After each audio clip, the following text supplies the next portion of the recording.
Oui, c'est le commissaire Custer.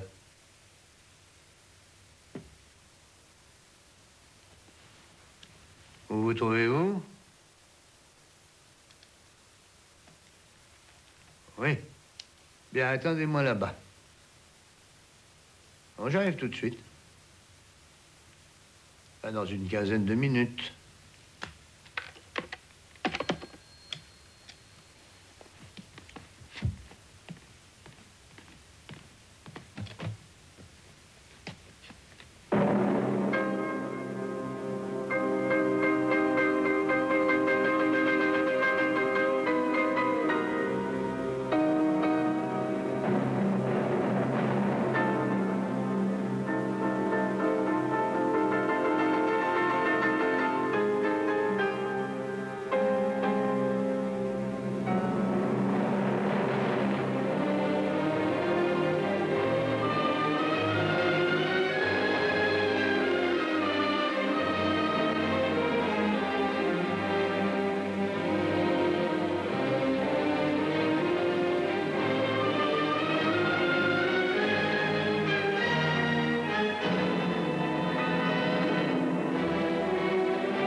Bonsoir, monsieur. C'est vous qui m'avez appelé? Oui.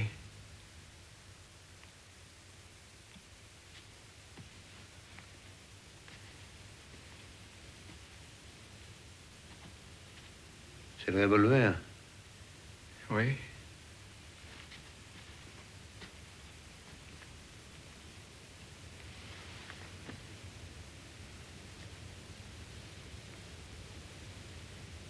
Trois balles de tirées.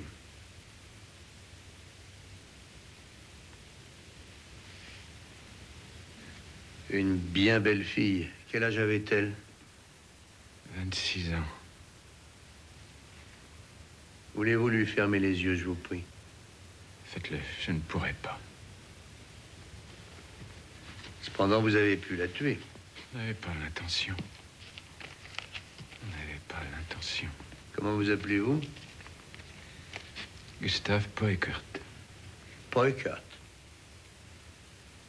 C'est vous qui avez mis cette pièce dans cet état? Oui. Oui, je voulais partir, j'ai cherché de l'argent partout.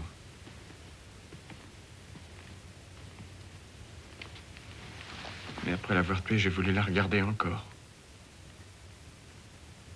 Je ne peux pas vivre sans cette femme. Il faudra bien vous y habituer maintenant. Est-ce qu'elle était votre maîtresse? Elle a été, oui, il y a longtemps. Il y a des années, quand j'avais de l'argent. J'étais employé dans une banque, et pour elle, j'ai détourné des fonds importants, jusqu'à ce qu'on s'en aperçoive. Alors j'ai fait 2 ans de prison. Quand en êtes-vous sorti? C'est le 18 janvier que j'ai été libéré. Et ensuite? Eh bien, je suis venu chez elle. J'avais pas d'autre endroit où aller. Elle voulait pas me recevoir. Et moi, je suis revenu quand même. Elle a fini par accepter. Elle était horrible. Elle me traitait comme un chien. Mais qu'est-ce qui a bien pu se passer aujourd'hui pour que vous l'ayez tué? Elle avait dit que nous referions l'amour aujourd'hui. Elle l'avait promis. Mais quand j'ai voulu l'approcher, elle s'est mise à rire. Elle a dit qu'elle allait sortir pour rejoindre un autre homme. Mais où avez-vous eu ce revolver? Il était à elle.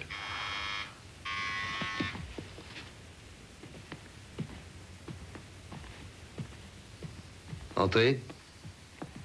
Par ici. Voici M. Peukert qui s'est dénoncé. Il a appelé lui-même comme étant le meurtrier.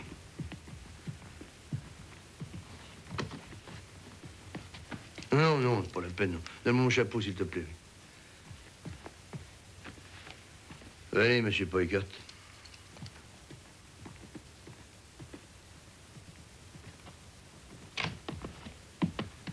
Qu'est-ce que vous voulez, vous? Monsieur le commissaire, cet homme est venu au commissariat nous dire qu'il était coupable du meurtre d'une femme au 18 Blütenstrasse. Où ça? Au 18 Blütenstrasse. Qui est la victime? Annelisa Obermeier. C'est moi qui l'ai tuée. Racontez-moi donc comment ça s'est passé. J'ai tiré 3 coups de revolver sur elle. Droit dans le cœur. Oui. Et ensuite? Elle est tombée par terre et elle est morte aussitôt. J'ai fouillé l'appartement. Je suis parti en courant et... Après avoir erré dans les rues, je suis allé me livrer à la police il y a une demi-heure. Une très jolie fille que vous avez tuée. Dites-moi, comment était-elle habillée? Avec un peignoir de bain. Elle écoutait de la musique? Pourquoi une question pareille? Vous fichez de moi, c'est ça? Non, je vous demande seulement s'il y avait de la musique quand elle a été tuée. Une œuvre d'opéra. Oui. Oui, le tourne-disque marchait, je me souviens. Et il lui est arrivé de Gustave Peukert. Qui est-ce? J'aimerais que vous me le disiez. Est-ce que vous croyez pas préférable d'aller sur place? Oh, bon Dieu, j'en viens il y a un instant.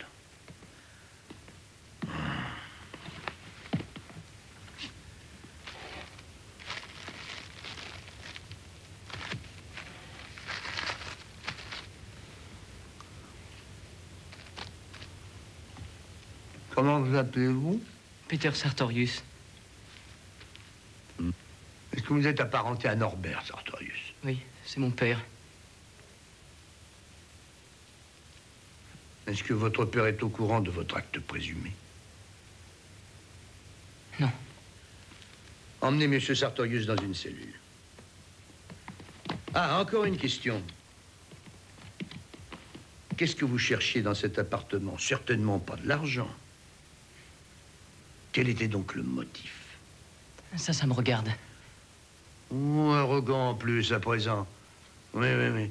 Bien sûr, un meurtre ne concerne que 2 personnes, l'assassin et sa victime. Il n'est pas question de la police ni des juges. C'est une affaire strictement personnelle entre les 2 adversaires, c'est ça, hein? Allez, emmenez-le.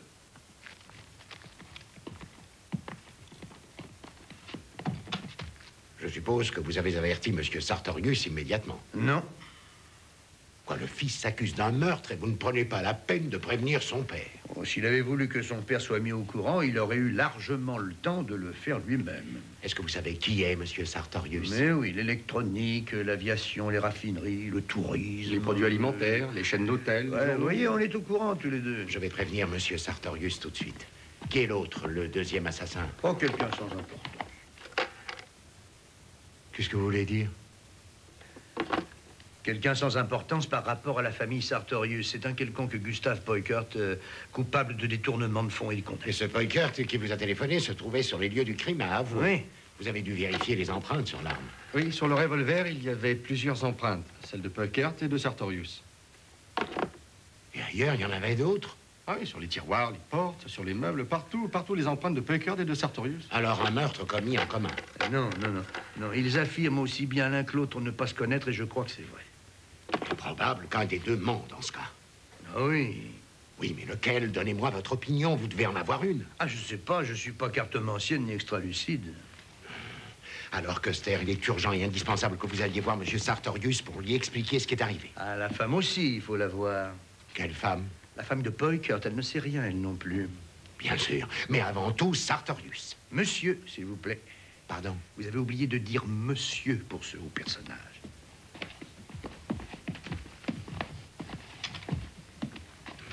Alors, messieurs, que cette affaire soit éclaircie au plus vite. Votre fils n'a pas voulu nous dire ce qu'il cherchait dans l'appartement, ni le motif de l'acte dont il s'accuse. Voilà, c'est tout ce que nous savons.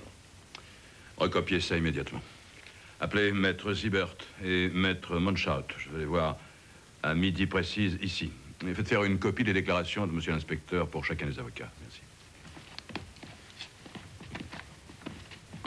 Je peux vous offrir un verre? À volontiers. Monsieur Custer, je vous remercie vivement de m'avoir prévenu aussi rapidement.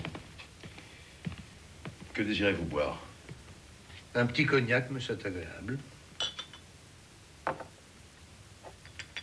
Est-ce que je peux me permettre une question délicate? Je vous en prie.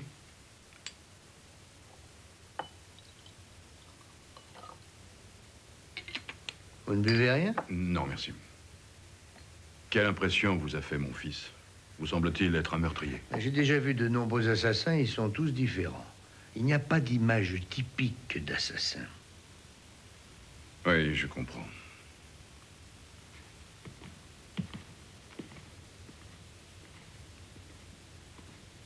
Alors, laissez-moi poser la question différemment. Croyez-vous que mon fils a tué cette femme?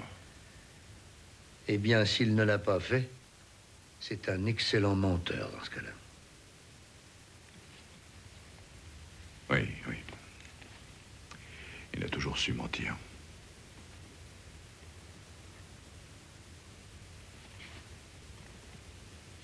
Je vous remercie d'être venu me voir, monsieur Custer.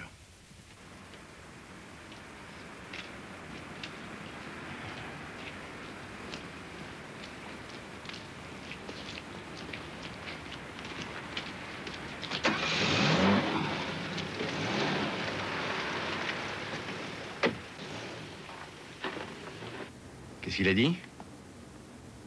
Que son fils connaissait Amélis Obermeier? Pas à sa connaissance. Est-ce que je vous ai montré le calendrier? Quel calendrier? Celui que nous avons trouvé dans un tiroir du bureau de cette femme. Non, fais voir. Un moment. Maintenant, tu peux t'arrêter.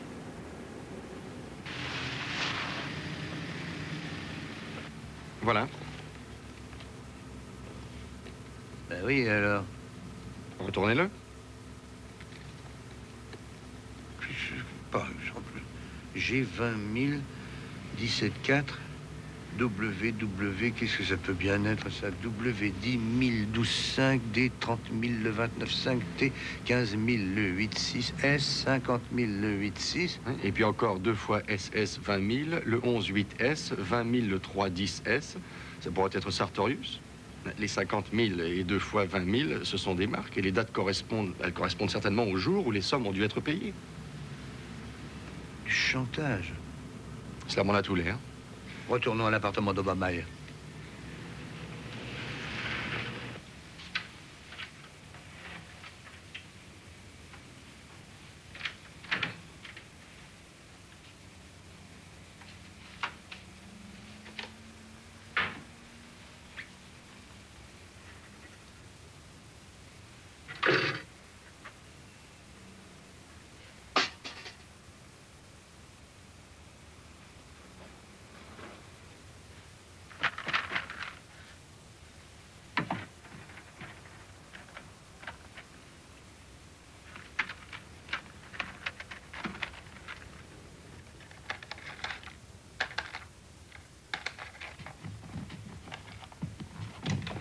Regardez ce que je viens de trouver caché dans la doublure d'un manteau.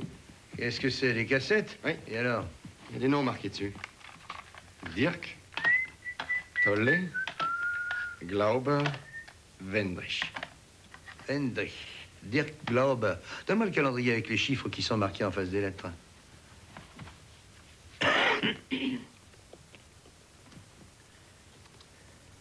G 20 000 le 17-4.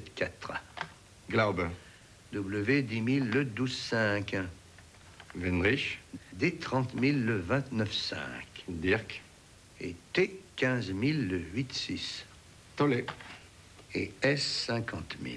Il n'y a pas de cassette qui corresponde à S. Mais qui sait, ça? Ça signifie sûrement Sartorius. Allez, mets une de ces cassettes. Laquelle? Ça n'a aucune importance. Glauber? Glauber, si tu veux.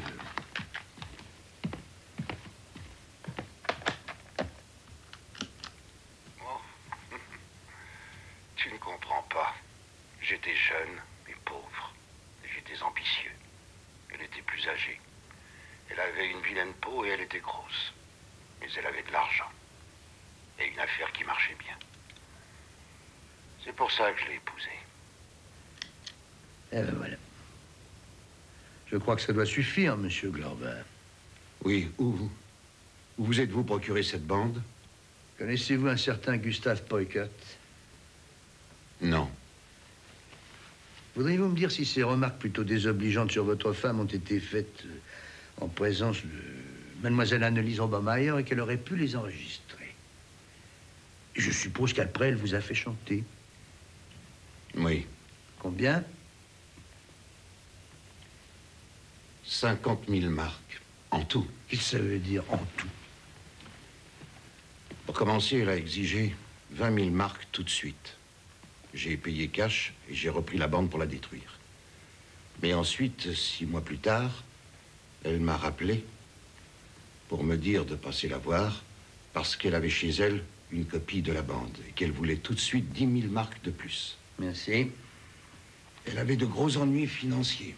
J'étais révolté, mais je ne pouvais pas faire autrement. Oui. Et 6 mois plus tard, encore le même scénario. Comment le savez-vous? 20 000 marques le 17-4. Oui, c'est vrai. Je me demande pourquoi vous ne l'avez pas tué. Mais en voilà une question. Je ne suis pas un assassin, inspecteur. Oui, j'en suis persuadé aussi. Mais je pense que dans certains cas, ça doit être assez tentant. Mais vous avez raison. Je vous remercie, monsieur Glauber. Ah, qu'est-ce que vous allez faire de cette bande? Eh bien, elle est à la disposition de la police. Ensuite, elle sera dans les pièces à conviction pour la justice. Et à ce moment-là, on sera peut-être obligé de l'écouter. Je vous en prie, inspecteur, pourra-t-on effacer mon nom au cas où ça se produirait? Ça doit être une chose faisable. Je suppose que le juge d'instruction acceptera. Au revoir, monsieur Glauber.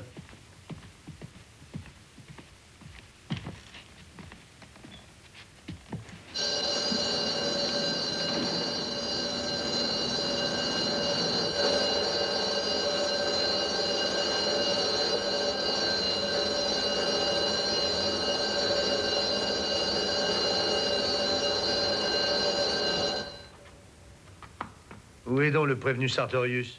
Il a été libéré il y a une demi-heure. Ça n'a rien d'étonnant. Si j'avais un père avec autant de pognon, il y a longtemps que je serais dehors. Entrez. Ah, c'est vous, monsieur Custer.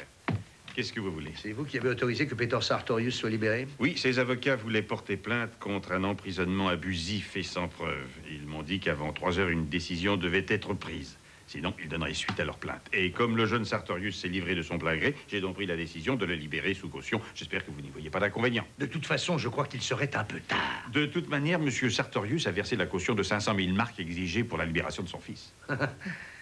Et où est Peter Sartorius, maintenant? Ah oui, j'allais oublier de vous dire que la relaxation du détenu a été basée sur un certificat psychiatrique délivré par le professeur Zinkel. C'est le professeur chez qui Peter Sartorius a suivi un traitement thérapeutique depuis déjà de nombreuses années, ayant de fortes tendances pathologiques. Attendez, je vais vous lire les annotations du professeur. Mais où ai-je mis ce papier? Ah, voilà, écoutez. Tendance à la mythomanie, à l'affabulation, dans le but de transformer complètement sa personnalité de manière bizarre et insolite. Tenez, voilà le certificat. Est-ce que vous voulez le lire? Non, c'est inutile. Je sais très bien ce qu'il y a écrit dessus. J'aurais préféré pouvoir interroger Peter Sartorius. Ah, vous pouvez le joindre dans la clinique privée du professeur Zinkel. Il y est pour suivre un traitement. Mais oui, bien sûr, ça m'étonne pas du tout, mais pas du tout. Au revoir, monsieur.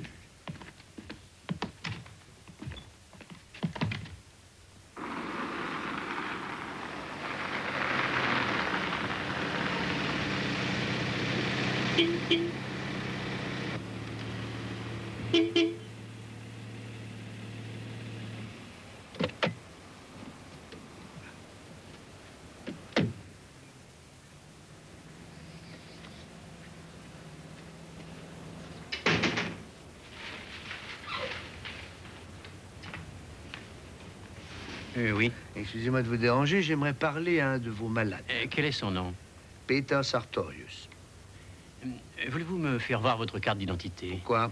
J'ai ordre de ne laisser entrer personne sans voir sa carte d'identité. Ça vous suffit? Merci beaucoup. S'il vous plaît, garez votre voiture à droite là-bas et allez à pied jusqu'au sanatorium pour ne pas déranger nos malades avec le bruit de votre voiture. D'accord, entendu.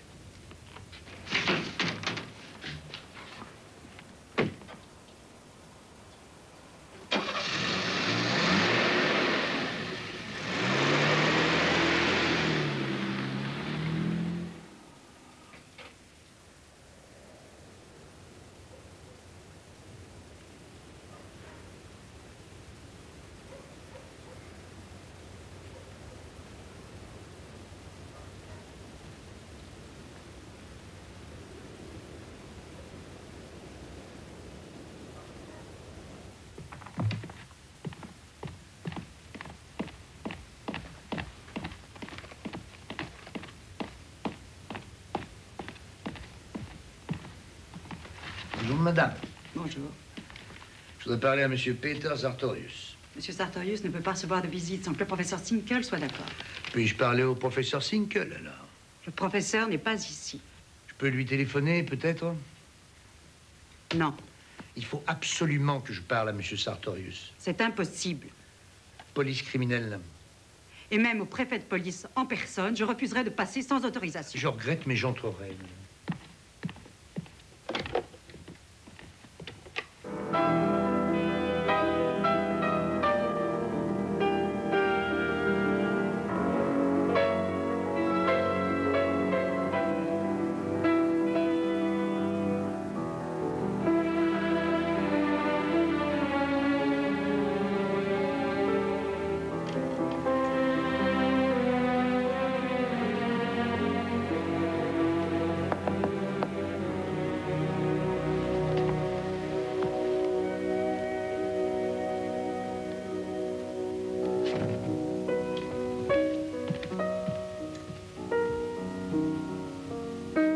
Comment allez-vous?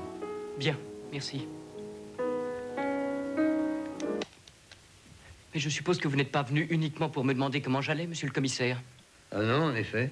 J'ai quelques questions à vous poser auxquelles il me faut des réponses. Je vous préviens que si vous ne quittez pas cette maison sur le champ, je me verrai obligé de vous faire mettre dehors. Vous êtes le professeur Zinkel?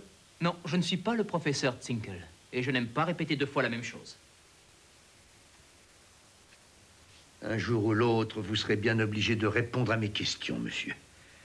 Désolé de vous avoir dérangé.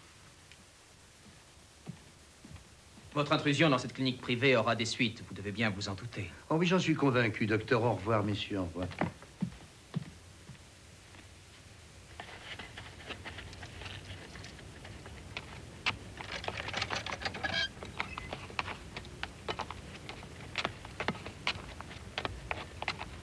Il faut que je parle à monsieur Peukert. Bonjour, Peukert. Je voudrais vous parler un petit instant. Je vous en prie. Monsieur Peukert, j'ai besoin de votre aide. Je vous ai dit la vérité, je ne peux rien faire d'autre. Si. Mais Je veux découvrir la raison pour laquelle Peter Sartorius s'accuse de l'assassinat que vous dites avoir commis. il est peut-être inconscient. Et qui est le plus inconscient des deux?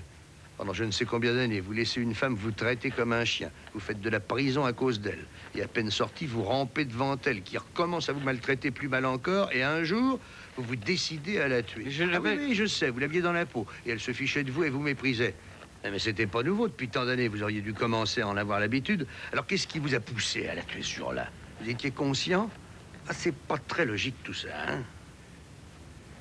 Vous n'avez peut-être jamais entendu parler de la goutte qui fait déborder le vase. Oui, je comprends très bien ça, monsieur Peukert. Mais je voudrais comprendre Sartorius, lui aussi. Psychologiquement, c'est lui le cas intéressant, figurez-vous. Je comprends pas.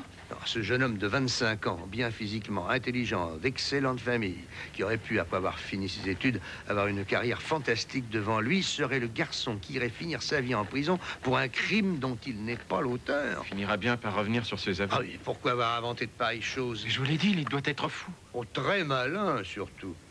Ces déclarations correspondent exactement à ce qui s'est passé sur les lieux du crime. C'est une question d'intuition, d'intelligence. Et pourquoi vous êtes-vous enfui de l'appartement, au fait? J'ai jamais dit que j'avais quitté l'appartement. Alors vous n'avez pas bougé, vous êtes resté là, auprès du cadavre, jusqu'à mon arrivée. Oui, c'est vrai. Je me suis enfui. Je n'avais plus le courage de rester là, à la regarder. Je suis parti dans la rue comme un fou, sans savoir où j'allais. Et pourquoi ne pas avoir dit ça au premier interrogatoire? C'est pas ce que j'ai dit. Ah non, c'est pas ce que vous avez dit. J'étais tellement bouleversé. Et pourquoi y êtes-vous retourné ensuite? J'espérais trouver de l'argent. J'ai tout fouillé sans rien trouver. Et après l'avoir revue morte devant moi, c'était affreux. Je n'en pouvais plus. C'est alors que j'ai appelé la police. Monsieur Peukert, vous êtes en train de mentir. Vous venez d'inventer cette histoire de toute pièce parce que vous vous êtes aperçu que votre déclaration ne tenait pas debout. Je peux prouver que je suis ressorti.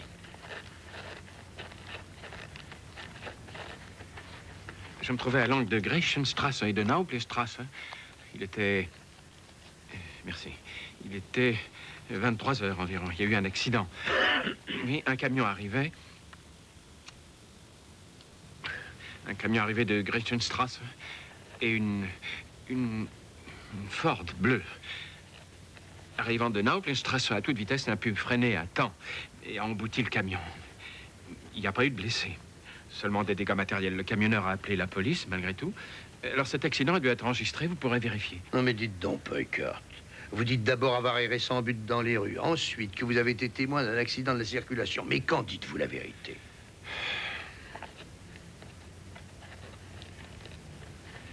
Recherché le chauffeur du camion, il m'a vu. Oui, quand il est entré dans la cabine téléphonique, moi j'en sortais. Ah, vous avez téléphoné? Oui. Mais à qui? À mon ex-femme. Pour lui parler de quoi? C'était pour lui dire que j'avais tué cette femme. Et qu'est-ce qu'elle vous a répondu? Elle m'a dit, arrête-toi de boire. Vous êtes un sacré farceur, mon pauvre ami. Je vais vous raccompagner.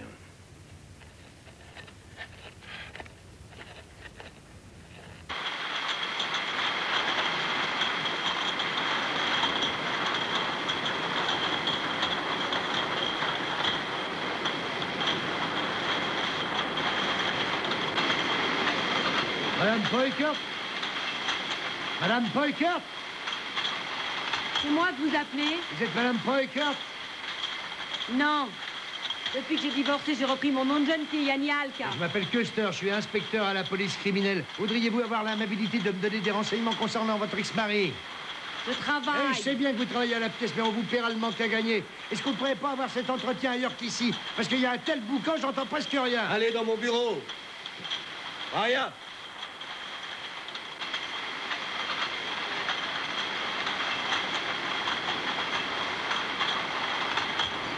Qu'est-ce qu'il a encore fait?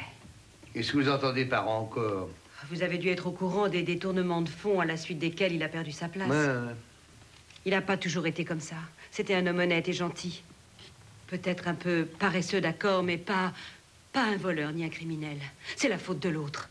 C'est elle qui l'a conduit en prison. Ah, mais Lisa Obama. On s'est mariés très très jeune. Il y a 10 ans, en Yougoslavie. Vous pouvez me croire, je le connais bien. Ou plutôt, je le connaissais bien. Mais un jour, il a changé subitement. Ce n'était plus le même. Il a été totalement envoûté par cette fille quand il l'a connue. Je ne comprends pas cette sorte de fascination perverse et surtout sexuelle. Non. La sexualité n'explique pas tout, madame. Je vous en prie, asseyons-nous donc. Je suis fatigué. Voulez-vous me dire en quoi il a échangé? Il était devenu méchant, méprisant. Il buvait, il était souvent ivre-mort. Il m'a même frappé. Oh, il a fait des choses stupides que font les gens qui ont perdu la tête. Vous n'avez plus aucun contact avec lui maintenant? Non. Mais malgré tout, si je peux l'aider, je le ferai. Je n'oublie pas que j'ai été sa femme. Est-ce qu'il vous a appelé avant-hier soir, madame? Oui. Il m'appelle de temps en temps, surtout quand il a bu un peu trop. Et il raconte des choses inouïes, rien que des mensonges. Qu'est-ce qu'il vous a dit avant-hier soir? Qu'il avait tué la Obermeyer dans son appartement. Alors après cet aveu que vous avez fait? J'ai raccroché, je suis retournée dormir. Moi, je me lève très tôt tous les matins. Et vous n'êtes pas venu à l'idée d'appeler immédiatement la police? Sûrement pas. Je tiens pas à me rendre ridicule, moi. Il avait déjà dit ça je ne sais combien de fois. Oui, mais cette fois, c'est vrai. Non. Amélie Obermeyer est morte. Je ne pleurerai pas sur son sort. J'ai vu moi-même votre mari à côté du cadavre. Et il a avoué les faits. Il ne l'a pas assassiné, j'en suis persuadée. Vous voulez le voir? Oui.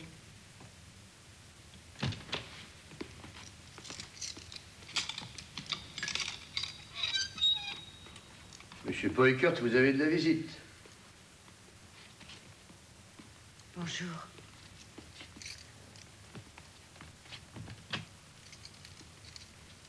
Pourquoi tu es venu ici? Pour te voir. Tu me trouves changé? Tu as l'air moins nerveux. C'est le silence.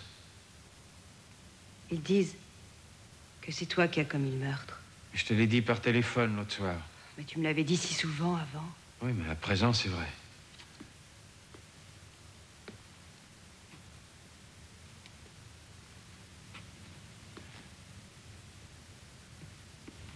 Non, Gustave. Tu aurais été incapable de la tuer. Moi, oui. Moi, tu aurais pu me tuer. Mais pas elle. Pourtant, c'est la vérité. J'ai pris le revolver, j'ai tiré. Ça n'a pas été difficile. Tu racontes ça parce qu'elle est morte et que tu ne peux plus vivre sans elle. Voilà la vérité.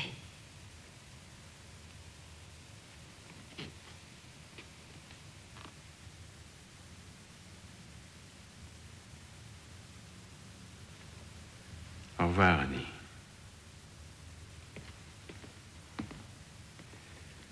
Ramenez-moi, s'il vous plaît.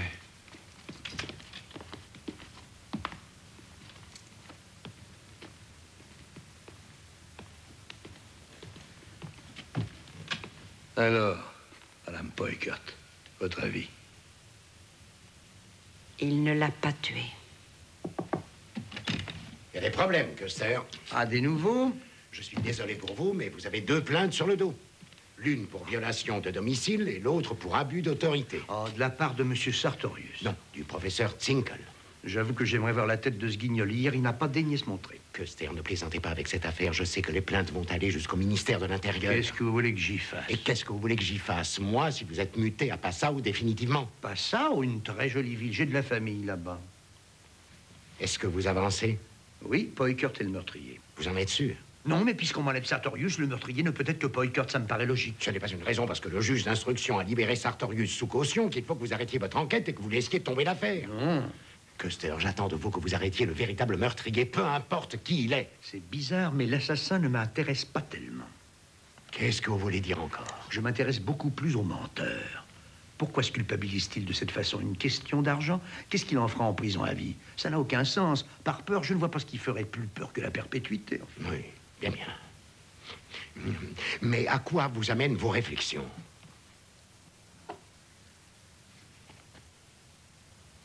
Dans quelle main se trouve le briquet? Qu'est-ce que c'est encore que ce jeu ridicule dans la droite, bien sûr? Exact. Et dans quelle main il n'y a rien? Nom d'un chien, Custer, dans la gauche, évidemment. Eh bien, vous voyez, maintenant, c'est sans intérêt de vouloir s'obstiner à trouver d'abord l'assassin ou le menteur. Quand j'aurai découvert mon menteur, alors vous aurez trouvé votre assassin. Vous comprenez maintenant?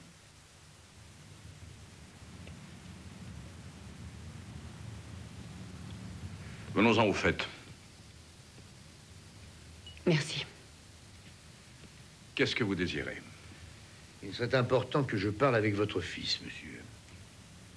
Mais vous vous êtes déjà adressé au professeur Tinkle. Oui, mais le professeur m'a fait mettre dehors et il a déposé une plainte contre moi pour violation de domicile. Si votre insigne de policier n'a pas eu d'effet sur le professeur, inspecteur, je ne vois pas comment je pourrais le convaincre. Est-ce que vous avez vu votre fils? Oui, j'ai eu l'autorisation de le voir hier. Est-ce qu'il a l'intention de revenir sur ses aveux? Monsieur Custer, j'essaierai de vous aider si je le peux. Mais seulement à une condition. Que vous répondiez franchement à ma question. Bien sûr, je suis tout à fait d'accord. Pourquoi voulez-vous parler à mon fils? Je suis presque sûr qu'on le fait chanter.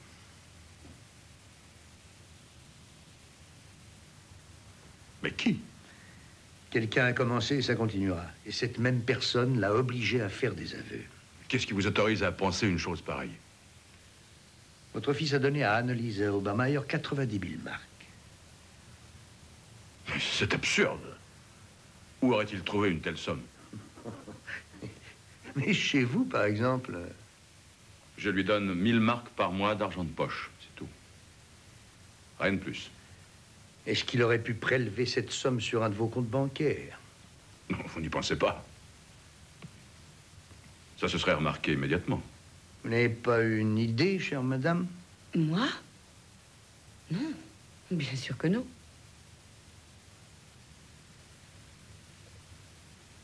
Nous allons voir Peter à la maison de santé à 16 h. Voulez-vous nous accompagner?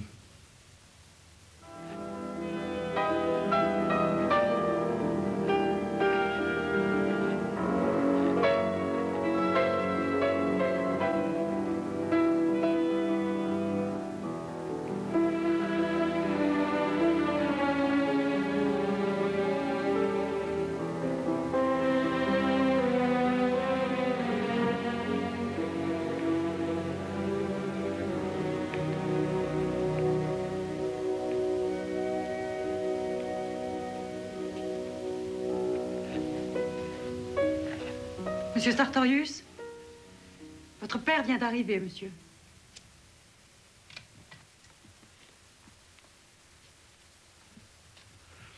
Bonjour, Peter. Bonjour, père. Bonjour, Gabriella.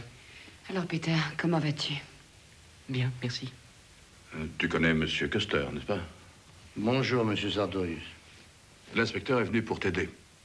Il voudrait que tu reviennes sur les aveux que tu as faits. Il est persuadé que quelqu'un te fait chanter pour te faire avouer un crime que tu n'as pas commis. C'est la vérité? Oui. Pourquoi?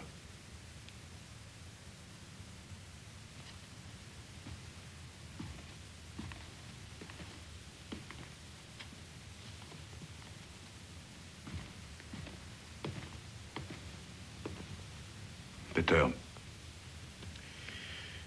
tu es beau garçon, jeune, intelligent, cultivé, tu as tout pour toi.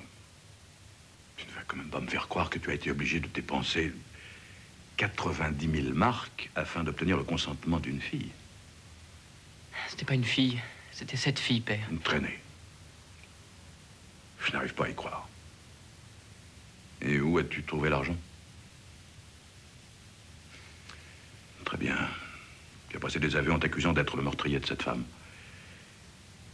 Peux-tu me dire pourquoi tu as commis ce crime?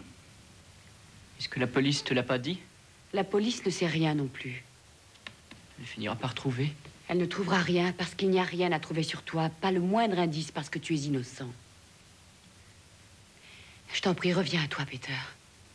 Reviens sur les aveux que tu as faits. Confie-toi au professeur. Tu es un malade, d'accord, mais tu n'es pas un meurtrier.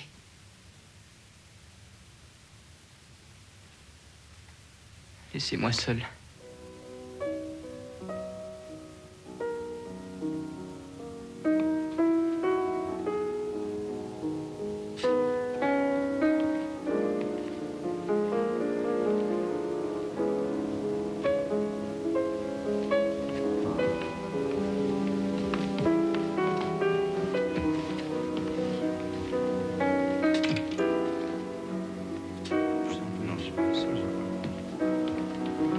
possible pour essayer de le convaincre. Oui, vas-y.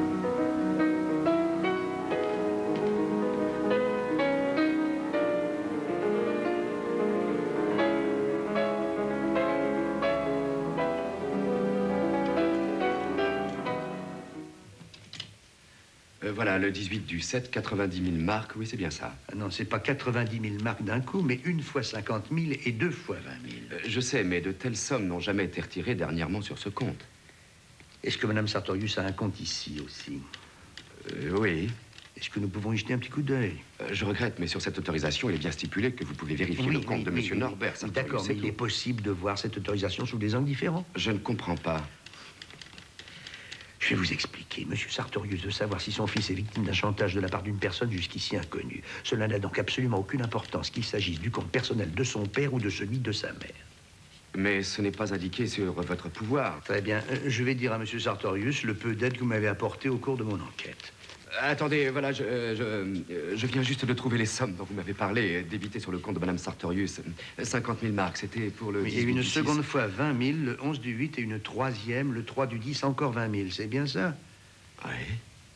Je sais que vous n'aviez pas le droit de me donner ces informations, mais je vous remercie quand même. Au revoir. Au revoir.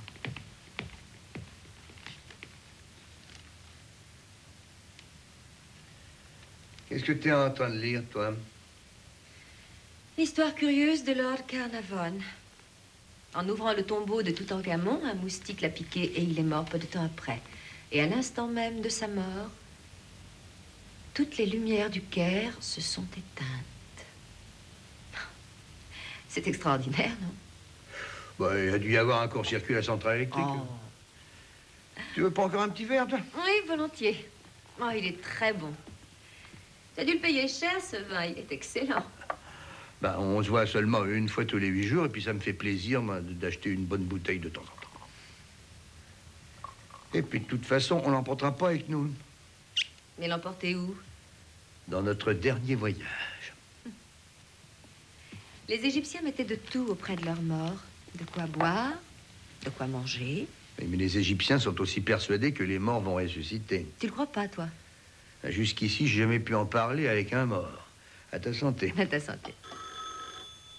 Oh, qui ça peut bien être? Un Égyptien.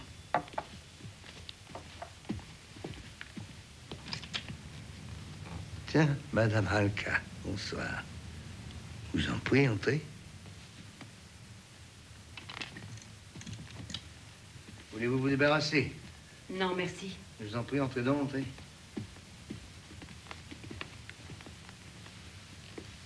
Permettez-moi de vous présenter Madame Gauthier, Madame Halka. Je vous en prie, vous. Voulez-vous un verre de vin? Non, merci. Dites-moi pourquoi vous avez libéré l'autre. Et quel autre? Sartorius, c'est bien ça? Madame Halka, ça n'est pas moi, c'est le juge d'instruction qui a fait libérer ce garçon sous caution. Pour 1,5 million. Je l'ai vu écrit dans le journal. De toute manière, il n'est pas complètement libre, étant dans un sanatorium. Et combien a-t-il d'avocats célèbres?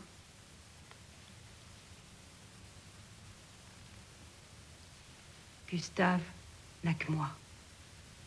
Quel est le but de votre visite, Madame Halka? Je voulais vous dire quelque chose dont je me suis souvenu hier. C'est une chose qui m'a paru assez bizarre. Mais je ne sais pas si ça pourra être utile. Dites-la moi quand même. Quand Gustave m'a appelé, comme je vous l'ai dit, la fameuse nuit, il l'a fait d'une cabine téléphonique. Oui? Et s'il a tué Amélie Obermeyer dans son appartement, ainsi qu'il le prétend, pourquoi ne m'a-t-il pas appelé de chez elle? Il y a le téléphone, je le sais. Et il s'est peut-être enfui du lieu du crime étant paniqué, et puis ensuite, les scrupules l'ont fait revenir sur place. C'est pas rare, ça. Ah, c'est pas rare. Ah oui. C'est bien ce que je craignais. Ce détail n'est pas utile. Excusez-moi d'être venu.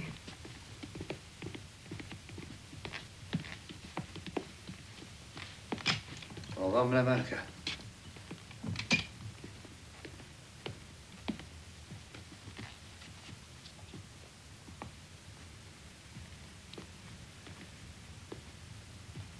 Pourquoi tu fais ça? Quoi? Pourquoi l'as-tu laissé s'en aller? Et Et pourquoi est-ce que tu lui as fait croire que sa déclaration était sans aucune importance? Oh, cette femme a dû réfléchir pendant des jours entiers aux moyens d'aider son mari. Tu aurais pu tout au moins lui dire... Merci d'être venu me dire ça. Votre remarque est très importante. Je vais m'en occuper tout de suite.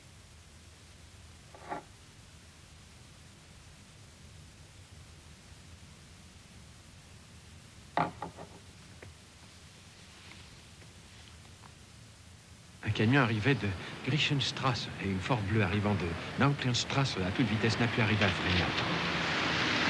Elle a embouti le camion. Mais il n'y a pas eu de blessés, seulement des dégâts matériels. Le camionneur a appelé la police malgré tout. Cet accident a dû être enregistré. Vous pourrez vérifier. Oui, ça a dû se passer comme ça.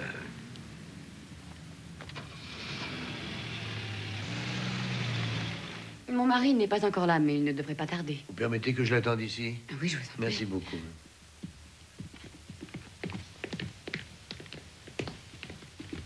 Voulez-vous enlever votre par-dessus? Je vous remercie. Oh, merci. Excusez-moi, je passe devant. Je vous en prie, asseyez-vous. Je suis très heureux de bavarder quelques instants seul avec vous. Car j'ai quelques petites choses à vous demander. Ah oui? Bien, je vous écoute. Pourquoi avez-vous donné 90 000 marks à votre fils? Pourquoi cette question? Parce que c'est vrai. Bien. Oui, c'est vrai, je lui ai donné cette somme. Pourquoi?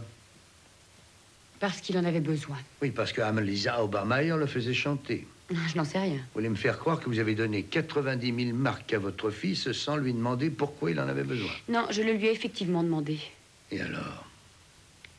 Alors, il m'a dit qu'il lui fallait immédiatement cet argent, mais qu'il lui était impossible de m'en dire les raisons. Pourquoi ne pas en avoir parlé à votre mari? Parce que Peter ne l'a pas voulu. Et que c'est moi qui l'ai venu voir. C'est impensable. Vous ne connaissez pas mon mari. Il aurait tout fait pour savoir pourquoi il voulait cet argent. Et je crois que Peter avait plus peur de son père que de son maître chanteur. Vous êtes, je crois, sa deuxième femme. Oui. La mère de Peter est morte il y a 5 ans.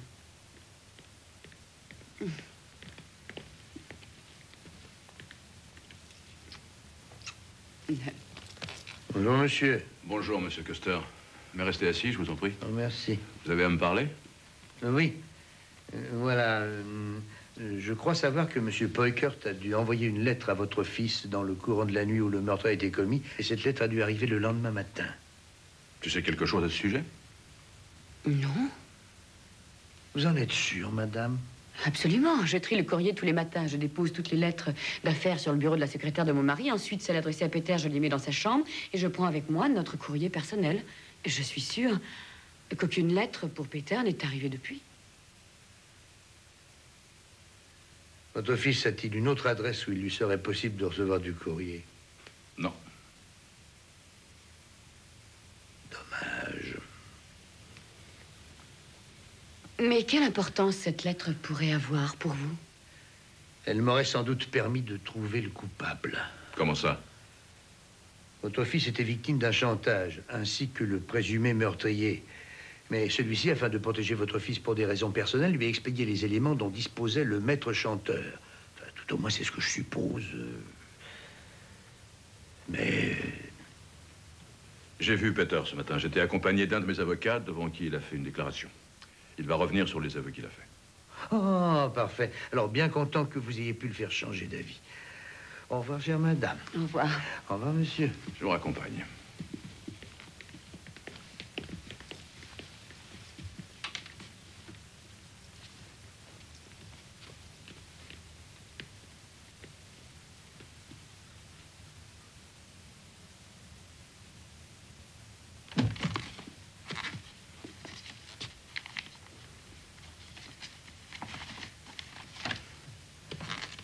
Oh, bonjour, chère madame. Bonjour. Vous auriez quelque chose à me communiquer? Oui. Je vous ai apporté la lettre que vous recherchiez, inspecteur. S'il vous plaît. Alors, qu'est-ce que vous dites m'avoir apporté? La lettre que vous recherchiez hier.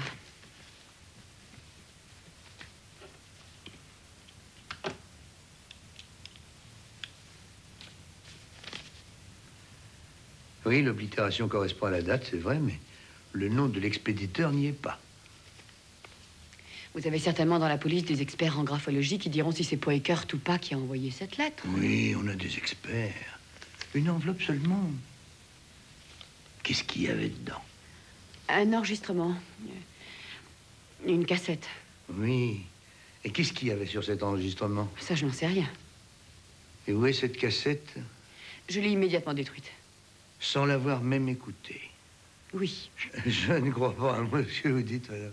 Je suis persuadée qu'en tant que policier, vous l'auriez sans doute écouté, mais dans le milieu dans lequel j'ai été élevée, pas plus que dans celui où je vis actuellement, il n'est dans les habitudes des gens bien élevés de prendre connaissance du courrier des autres. Mais il est dans les habitudes de ces personnes bien élevées d'ouvrir néanmoins le courrier et d'en jeter le contenu. Oui, car il m'a dit plusieurs fois qu'il ne voulait pas que je sache pourquoi on le faisait chanter. J'ai respecté son désir. Encore une fois, madame, je vous le demande. Savez-vous ce qu'il y avait d'enregistré sur la cassette que vous affirmez avoir détruite? Non. Vous avez dit hier que si vous pouviez trouver une lettre qui aurait été envoyée à Peter, vous seriez en mesure de découvrir le véritable meurtrier. Alors vous avez cette preuve, inspecteur.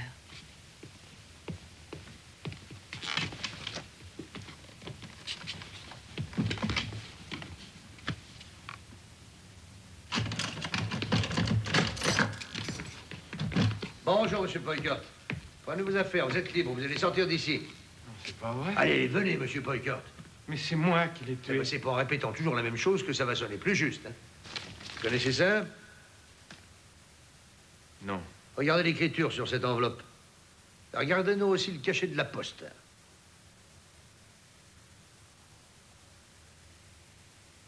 J'ai envoyé quelque chose à Peter Sartorius après le meurtre, c'est vrai. D'accord. Et alors? Vous lui avez envoyé la cassette enregistrée par Amelie Obermeyer pour le faire chanter. Pourquoi?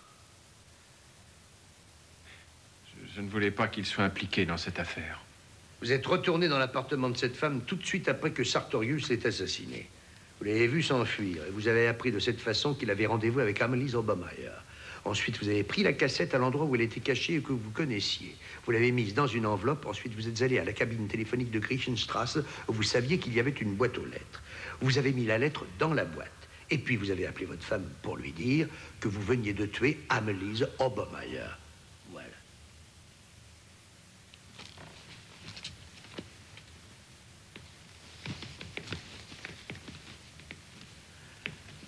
Vous vouliez nous détourner de la piste de Sartorius et l'avertir par l'envoi de la cassette qu'il n'avait plus rien à craindre de personne. Seulement, bien sûr, vous ne pouviez pas savoir qu'il allait venir se livrer. Je voulais l'aider. Mais arrêtez donc de jouer les bienfaiteurs de l'humanité. Vous vouliez voler. Voler? Quoi? Un acte. Celui que vous auriez aimé accomplir vous-même, mais vous n'aviez pas assez de cran. Et au fond, vous étiez beaucoup trop honnête. C'est votre femme qui a raison, vous n'êtes pas un meurtrier. À propos, qu'est-ce qu'il y avait d'enregistré sur la bande que vous avez envoyée à Sartorius, monsieur Poikert? Vous ne le savez pas? Madame Sartorius ne m'a donné que l'enveloppe. Peter Sartorius était très amoureux de sa belle-mère. Ils ont même couché ensemble une fois. C'est bien ce que je pensais. Mais quelle idée de raconter ça à Amelie Obermeyer, c'est insensé. Il devait être complètement perdu. Peut-être a-t-il eu envie de se confier à quelqu'un. Oui. Oui. Évidemment, il faut tout pour faire un monde.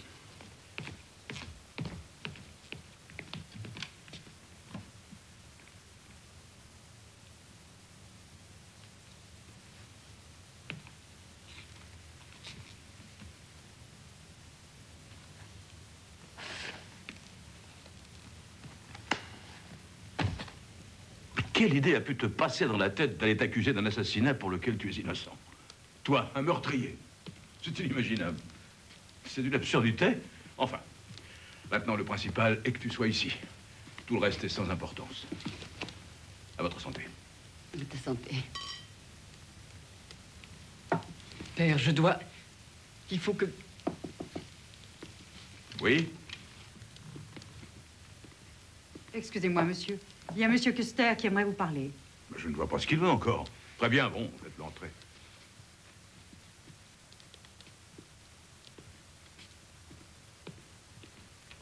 Entrez, monsieur. Bonsoir, monsieur Custer. Que désirez-vous? Bonsoir, monsieur. Vous venez partager notre joie?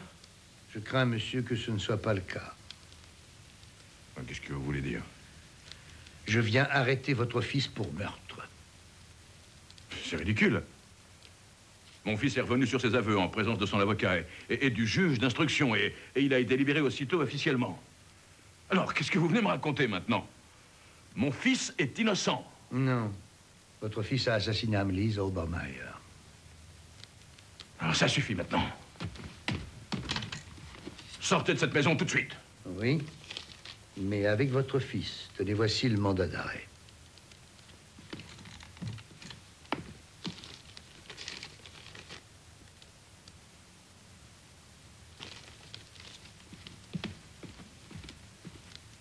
Dis-lui, enfin! Dis-lui que tu es revenu sur tes aveux ridicules. Dis-lui que tu es innocent, je t'en prie. Dis-le-lui!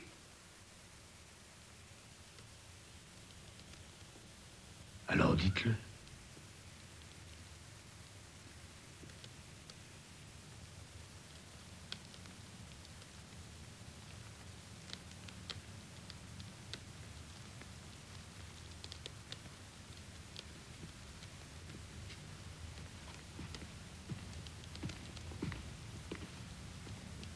Allons-y.